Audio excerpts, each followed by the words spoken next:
ikalabing-apat na kabanata ng Usis.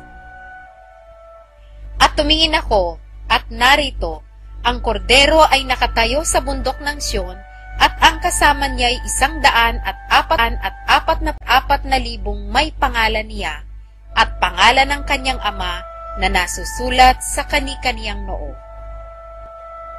At narinig ko ang isang tinig na mula sa langit, na gaya ng lagaslas ng maraming tubo, at gaya ng ugong ng malakas na kulog, at ang tinig na aking narinig ay gaya ng sa mga manunugtog ng alfa na tumutugtog ng kanilang mga alfa. At sila'y nangag-aawitan na wari isang bagong awit sa harapan ng luklukan, at sa harap ng dalang na buhay at ng matatanda, at sino man ay hindi maaaring matuto na kundi ang 144,000 lamang.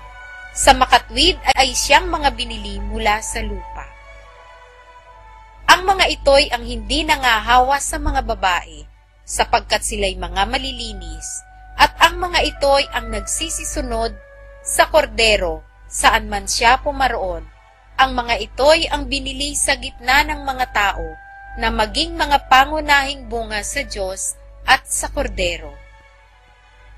At sa kani-kaniyang bibig ay walang ngang kasinungaling, sila'y mga walang dungis.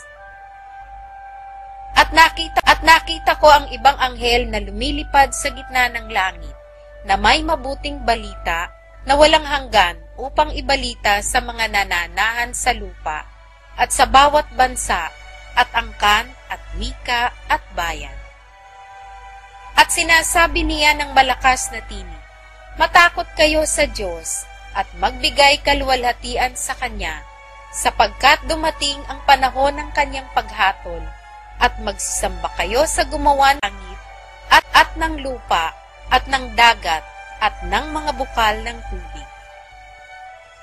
At ang iba, ang pangalawang anghel, ay sumunod na nagsasabi, Naguho ang dakilang Babilonya, nagpainom sa lahat na bansa ng alak, ng kagalitan ng kanyang pakikiapid.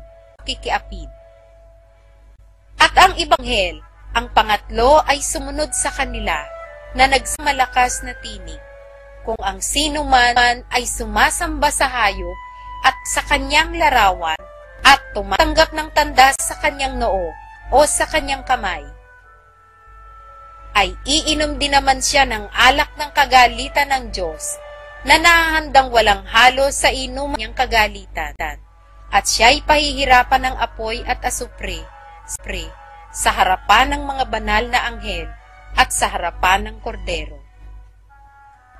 At ang usok ng hirap nila ay napaiilang lang magpakailan-kailanman, at sila'y walang kapahingahan araw at gabi. Silang mga nagsisisamba sa hayop at sa kanyang larawan, at sino mang tumatanggap ng tanda ng kanyang pangalan. Narito ang pagtiyatyaga ng mga banal, ng mga nagsisitupad ng mga utos ng Diyos, at ng pananampalataya kay Jesus. At narinig ko ang isang na mula sa langit na nagsasabi, Isulat mo, mapapalad ang mga patay na nangamamatay sa Panginoon mula ngayon. Oo, sinasabi ng Espiritu, upang sila'y mangagpahinga sa kanilang mga gawa, sapagkat ang kanilang mga gawa ay sumusunod sa kanila. At nakita ko, at narito, ang isang alapaap na maputi, at nakita ko na nakaupo sa alapaap at tulad ng isang anak ng tao, na sa kanyang ulo'y may isang putong na ginto, at sa kanyang kamay ay may isang pangpas na matalas. At lumabas sa templo, na sumisigaw ng malakas na tinig doon sa nakaupo sa alapaap, Ihulog mo ang iyong panggapas at gumapas ka, sapagkat dumating ang oras ng paggapas, sapagkat ang aanihin sa lupa ay hinog na. At inihagis ng nakaupo sa alapaap ang kanyang panggapas sa lupa, at ang lupa ay nagapasa. At lumabas ang ibang anghel sa templong nasa langit, na may panggapas din namang matalas.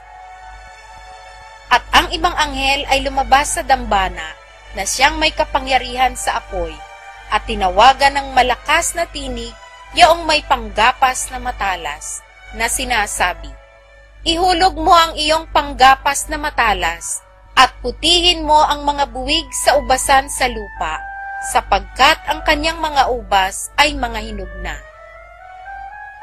At inihagis ng anghel ang kanyang panggapas sa lupa, at pinuti ang mga ubas sa lupa, at inihagis sa pisaan ng ubas, sa malaking pisaan ng kagalitan ng Diyos. At nayurakan ang pisaan ng ubas sa labas ng bayan, at lumabas sa pisaan ng ubas ang dugo, na umapaw hanggang sa mga preno ng mga kabayo, sa lawak na 1,000 at 600 estadyo.